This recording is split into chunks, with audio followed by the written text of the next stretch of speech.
would gather and we would pray and we would seek God with all of our soul. Lord, this is what we need to have. And we were obsessed with a passion for the presence and power of God to be manifested. And then God started to do it, and the work just started growing and growing and growing, and all kinds of things happened that were amazing.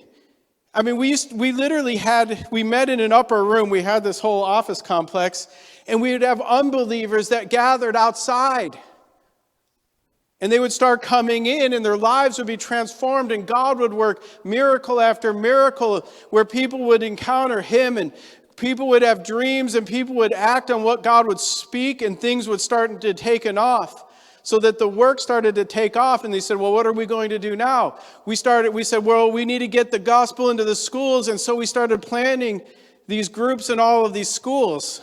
After I handed it over, it eventually landed on Fox News because one of our groups in one of these schools, when they were having diversity week and we're having an LGBT panel, they didn't have the Q at the end at those days. It might have been just LGB. I don't remember.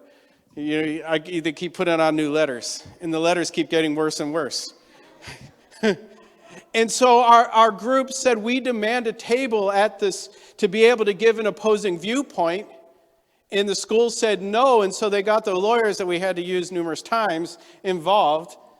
Thankfully, it was a Christian law firm that did it for free. And they were forced to give them a seat at the table so that the people would not be without the light. But to tell you what motivated that ability to be a prophetic voice was the presence of God was in the community in such a powerful way that I'll never forget. After our meetings, we would often just have fellowship. There's no messages, no worship, no reading God's word. It was just us being together. And there was a Muslim pizza store, which my wife never did like their pizza. And so this Muslim delivery driver came in to our gathering, and he started prophesying. He said, you need to pray for me. The Spirit of God is in this place. The Spirit of holiness is in this place. He was having a divine encounter because God's presence was with us. But it all began by being radically impressed by what God had done in the past, what we saw God had laid out in His Word, and letting it touch our hearts enough to become passionate and to seek it and to wrestle for it.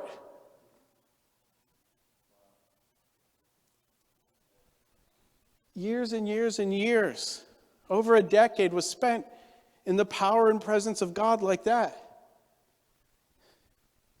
And the story of many communities is very similar in churches that once had that power and presence manifested, and God was taking territory. The best way I described it to people is it was like having a hot knife cutting through butter. That's what the presence of God does. And I remember I would wrestle with the leadership of the community because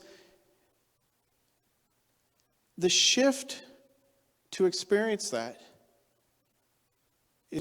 is not looking back to the past, not looking forward, but to wrestling with God today until it is a radical manifestation in our lives. And it was so clear